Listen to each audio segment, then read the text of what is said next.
লালমনিরহাটে রেলপথ ও সড়ক পথ অবরোধ প্রত্যাহার করেছে আন্দোলনকারীরা। সড়ক ও রেল যোগাযোগ এখন স্বাভাবিক। এই বিষয়ে বিস্তারিত জানিয়েছেন প্রতিনিধি আনোয়ার হোসেন স্বপন।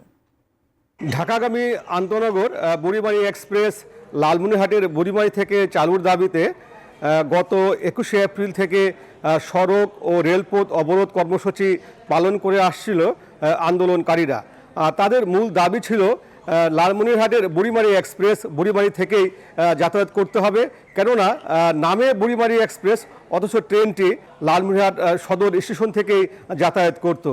এ নিয়ে লালমনিরহাটের 4টি উপজেলা, বিশেষ করে আদিতমারি, কালীগঞ্জ, হাতীবান্ধা এবং পাটগ্রাম জেলার মানুষের দুর্ভোগ মোটেই কম ছিল না।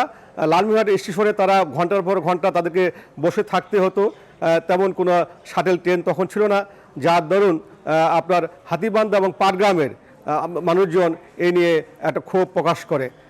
সেই দাবিতে গত 21শে এপ্রিল থেকে তারা আন্দোলন শুরু করে।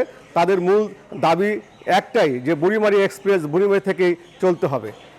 এই টানা 8 দিনের এই অবরোধ, রেলপথ এবং সড়কপথ অবরোধের কর্মসূচির কারণে গতকাল হাতীবান্ধায় আন্দোলনকারী, জেলা প্রশাসন এবং রেল কর্তৃপক্ষের একটি ত্রিপক্ষীয় বৈঠক অনুষ্ঠিত হয়।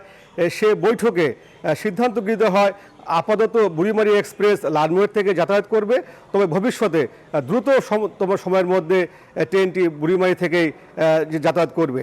এবং আন্দোলনকারীরা এই বিষয়ে তারা সন্তোষ প্রকাশ করে এবং তারা তাদের সড়ক এবং রেলপথ অবরোধ তারা প্রত্যাহার করে নেয়।